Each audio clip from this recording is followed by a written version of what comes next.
We all rely on farmers and ranchers, but farming is riskier than other businesses out there. Crop insurance helps farmers manage their risk. With crop insurance, farmers put skin in the game by paying premiums and shouldering deductibles. That keeps taxpayers from having to pick up the whole bill every time disaster strikes. Today, about 90% of U.S. farmland is insured, providing $100 billion in protection to more than 130 different kinds of crops. It's a testament to the program's success.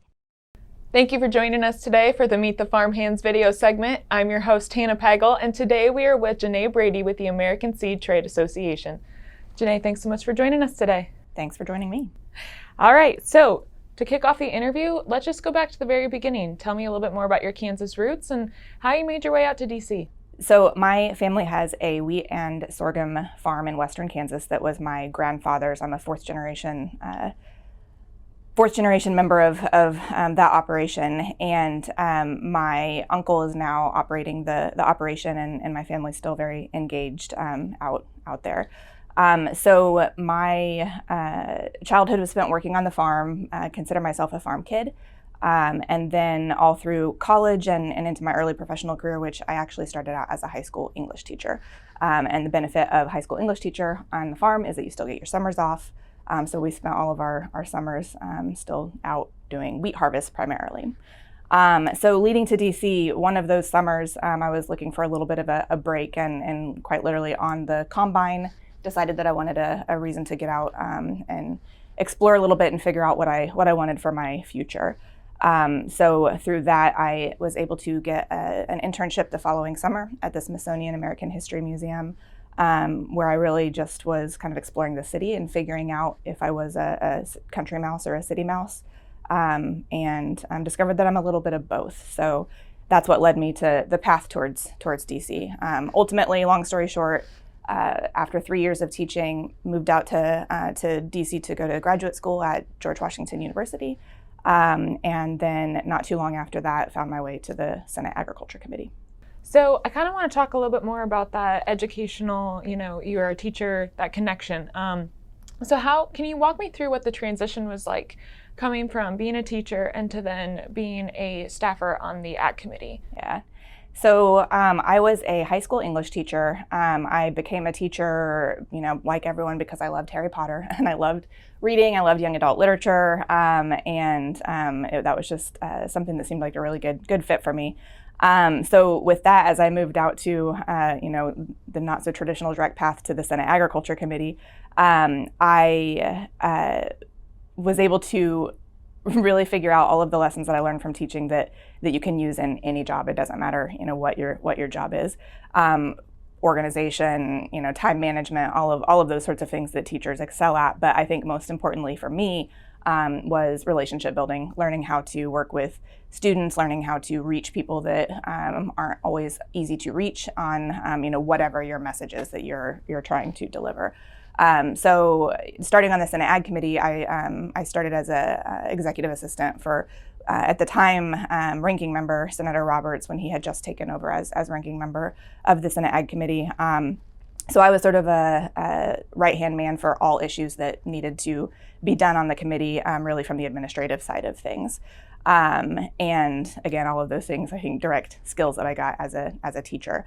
But as I was going through that process and learning from others on the team, I really started to develop a passion for policy.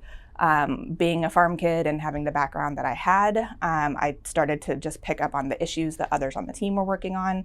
And I had a lot of opportunities from Mike Seifer, who hired me on the committee, and Joel Leftwich, who was the deputy staff director at the time. They really let me jump in and kind of sink my teeth into some specific issues. What are those issues? So starting out at the time, there was a little financial crisis called MF Global. And because of that, Greg Dowd on the committee, who handled CFTC and trade issues, I think especially needed some extra support. So I was able to start latching onto everything that he worked on. And again, at the time, it was trade, it was livestock, it was CFTC, it was a variety of food aid, food security issues. So that's really where I started. And then from there, I have over time and over a couple of different jobs have branched out, and now I work on agricultural research and In my current job, more on the, gene editing, biotechnology, plant breeding innovation, really kind of a little bit of everything, but got my start really on the international trade and research world. Okay. Now, I want to talk about your time working for Senator Pat Roberts.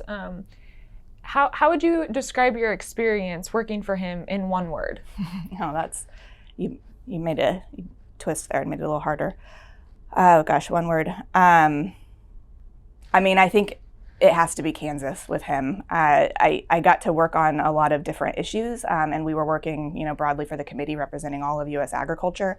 But he's Kansas to his core, and that was something that not everyone gets an opportunity to work for their home state member and ultimately their home state chairman of the committee. So that was something that was just incredibly special to me, that every issue that I worked on, while we were always looking for sort of the greater good, we really got to keep the needs and the interest of my home state at center. Mm-hmm. And what would you say was one of the biggest lessons that he taught you, or how did he, teach you how to approach farm policy? Yeah, it's a great question. He taught me a lot of lessons, but I think there's one that I always come back to. When you're a staffer on the Hill, it's easy to get really focused on specific issues or specific problems, really, and whatever fire drill is happening or whichever other office is giving you a hard time. And one of the phrases that he regularly said was "smother them with the milk of human kindness." And I think that staffers sometimes tend to want to fight a little bit. They want to, everyone's so passionate about the issues that they work on. And with him, ultimately, it was always about how do we bring people together? How do we find common ground? And how do we always sort of take the upper road? And that's a voice that I think is in my head pretty regularly from him. So you mentioned international trade, and you also worked on some food security issues. Over the course of your career, how have you seen that conversation evolve? Especially in the last few years, it's evolved quite a bit. We, at the time early on working with Greg, we were really focused on new free trade agreements and exploring new markets and things like that. And since that time, all of U.S. trade policy has completely shifted. We have the war in Ukraine. We have a growing food security crisis that really is going to take the U.S. agriculture industry to step up and meet that need. So I think the needs are the same. We're a global world. We're a global industry. And we have to, again, keep forging those relationships beyond just our U.S. government partners, but everyone around the globe. So there's been a lot of shifts, but really at its core, it's kind of the same. Now, and going off of that, you helped shape the policy around biotechnology and research. So kind of coming to present moment where, here at ASTA, how has the policy that you helped shape when you were on the committee influenced the work that you do today? Yeah. Well, one of the reasons that ASTA was so appealing to me as a next step in my career was because of the work that I did with ASTA during the last Farm Bill, and specifically on the research title. So I think making sure, at the end of the day, investment is always going to be the biggest need in research, and making sure that of all the priorities that members of Congress have or that farmers and ranchers have, sometimes that investment in research can easily sort of fall to the bottom of the list. So working on elevating that as a priority, I think is super important. But for ASTA specifically, we worked a lot on making sure that all of our research policy is keeping the door open for future innovation and for future research. So ensuring that we're not creating policies that's going to make it difficult for whatever that next big thing is. We talk a lot about plant breeding and gene editing, and that's exactly one of those examples. So making sure that we're not, focusing so much on where we've come from, but making sure that we're creating policies that will allow for new technologies and new innovations. And that's true across the board outside of the seed industry too. But whether it's mechanical or equipment or whatever that may be, but ensuring that we're providing all of the best tools to our producers. Mm-hmm. Now you have experience, working on the Hill, and then now as a lobbyist. So from both of those perspectives, what would you say is the one question a lobbyist should never ask a congressional staffer? One question. Well, I don't know if it's a specific question, but I think it's really important for lobbyists to figure out where those staffers are coming from, how much background they already have on an issue, how much they need, because I do really see it as a partnership between industry and between congressional staff or USDA staff for that matter, but really trying to figure out what knowledge they need and then what you can provide that will sort of benefit everyone involved. And coming from my role as a Hill staffer in particular, I think we really needed to know who to call when we were having problems, or who could be our boots on the ground, or really give us the best inside track onto what we needed to do to help make their lives easier. So then going into the upcoming Farm Bill, what advice do you have for the staffers who are working on those issues and creating that policy? I think really the most important thing that I could share with those that maybe haven't gone through it before is building those relationships. I think everything in my sort of professional career comes down to the ability to do that. And the Hill is already a very different place than it was when I was there just a few years ago.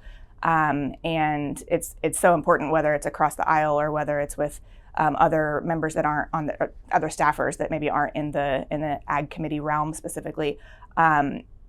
Being able to sit down and have a conversation with someone, regardless of where they are on what issue it is that you're working on, is just so very important, and it will help as you are trying to negotiate for the priorities that are really so important to them and to their bosses. It helps you really be able to figure out what that common ground is going to be, what the potential end goals are going to be, so that ultimately you can do what is right for the American agriculture industry. Mm-hmm. So we've gotten to talk a lot about your career thus far. Let's get to know Janae, outside of work. So I hear you're very fond of hiking and camping. Is there a particular trail or hike that you've done that you would say is your most favorite? Well, one of the most memorable to me was one that I had the opportunity to do on one of the few August recesses where we actually had a little bit of downtime and got to have a traditional August recess. And I think it was around 2016, maybe 2015, I can't remember exactly, but I was able to do a backpacking trip with some close friends of mine in the Sierras. So backpacked for about a week, doing various connecting trails, and learned a lot about myself and how hard to push myself and how to get through challenges. But that's definitely one of the more intense ones that I've done, and incredibly memorable. But I also like to just go sit by a campfire sometimes and not put in the extra work. Mm-hmm. How many miles was that, the Sierra one? I'm actually not sure. I'd have to go back and look. I knew at the time, but it was over the course of how many days? 7 days, 7 nights. Holy whoa! Yeah. Wow. So, okay. yeah. That is a true hike then. Yeah, we were doing. I think we did about 16 miles was our biggest chunk in one day. So I don't know the total number though. Do you have another hike that is on your docket for the next one to tackle, or? I had to miss, the same group of friends went hiking in Montana, and I had to miss it because of the Farm Bill. So would love to get out to Glacier Park and catch up with them. But I think I'm just always excited to explore new places, and I think I've been able to travel internationally quite a bit, but there's something about our own area in the U.S. There's so many places that I haven't quite yet explored yet. So. Okay. Now I also hear you're a very proud aunt to some nieces and nephews and even pups. Yeah. So kind of tell me a little bit more about them. So I have 4 nieces and nephews by blood. I have a couple of other that I've adopted through various other relationships as well. But I have my 2 oldest nephews and then 2 younger nieces, the oldest of which just started at Kansas State University, carrying on the proud family tradition. And then one in high school, and then my nieces are in grade school. So very proud aunt. They live in Wichita, Kansas, and I love to get back and hang out with them. And I'm very happy I live in a modern era where I'm able to FaceTime with them and talk to them pretty regularly and be a part of what they have going on. And yeah, I don't have a dog of my own. I'm a big fan of animals though, and so I tend to adopt some of those as well. So take care of several of my friends' animals when they're out of town, and they usually make me give them back at the end of that. But yeah, so big fan of dogs and the occasional cat, not all of them, but. Okay. So besides hiking and talking with your nieces and nephews or dog sitting, what other hobbies can we find you doing? Again, travel. I love getting out, even just if it's outside of DC. There's so many areas around here that you can access by train that you can't necessarily do in Kansas, where you drive for hours and hours and you're still in Kansas. So love going to New York. I love Broadway shows, musicals, things like that. But yeah, I really like to get out and explore. I love being outside. Those are probably the top ones. So I guess, who would you say has been a mentor to you in your career, whether that was before you came out to DC or since you've been in DC? Yeah. I collect mentors like some people collect baseball cards. So I have a lot of them. I think to start with, going before DC, both of my siblings, my older brother and sister, I've followed in their footsteps literally since I was born. So that has to be sort of where I learned that, picking up mentors. But then out in DC, I've just been so lucky to work with so many people who have taken me under their wing and helped me learn how to better myself in my career. I already mentioned Greg Dowd, folks like Tara Smith and Kyra Franz and others that I've worked with, of course, Senator Roberts. But I'm still collecting, so I'm adding people to the list every day. I have so much to learn and have so many people that have been gracious in sharing their expertise with me. Mm-hmm. Now, before we wrap up the interview, we always like to end the segment with this question, but if you could go back to day one of knowing everything that you know now, what advice would you tell young Janae? I think it's the same thing that I just said, is just be open and willing to learn everything. Having a master's and undergraduate degree, I've learned a lot in school, but I've never learned as much as I've learned from just sitting in a room and listening to other people. So being able to know what I don't know, and I think willing to, again, just listen and learn and follow in other people's footsteps is what I would make sure that early Janae knew moving into the rest of her career. Mm-hmm. Janae, thanks so much for joining us today. Thank you. Enjoyed it.